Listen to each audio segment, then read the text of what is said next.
एक ऐसा घर जहां जन्म लेते ही राजनीति से जुड़ जाता है,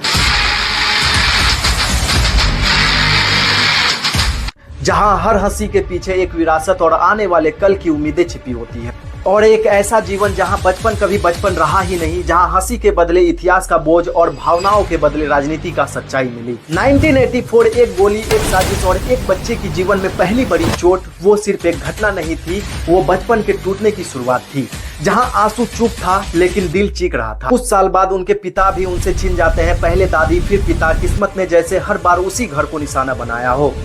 और एक ऐसी जीवन जहां बचपन कभी बचपन रहा ही नहीं, और यही वो मोड़ था जहां एक बच्चे की कहानी दर्द, त्याग और जिम्मेदारियों की दास्तां बन गई।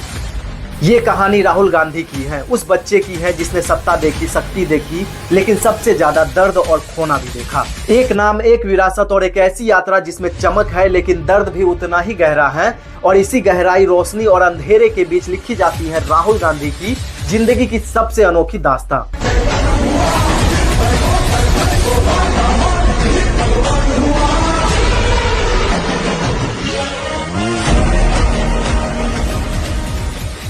1970 भारत का राजनीतिक इतिहास अपने निर्णायक मोड़ पर था, और इसी साल जन्म हुआ राहुल गांधी का। राजीव गांधी और सोनिया गांधी के घर जन्म लेने वाले राहुल किसी आम परिवार का हिस्सा नहीं थे।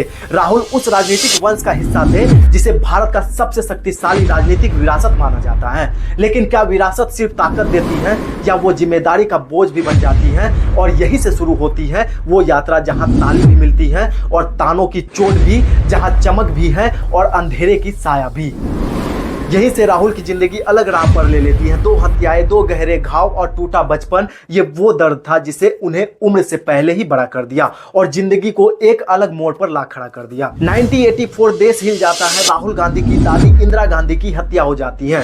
सोचिए, जब पूरा देश सदमे में था, तब एक 14 साल का बच्चा अपने परिवार, अपने दुनिया को टूटते हुए देख रहा था। उस दिन सिर्फ प्रधानमंत्री नहीं गई, एक दादी चली गई, एक घर उजड़ गया और एक बच्चे का बचपन हमेशा के लिए छिन गया।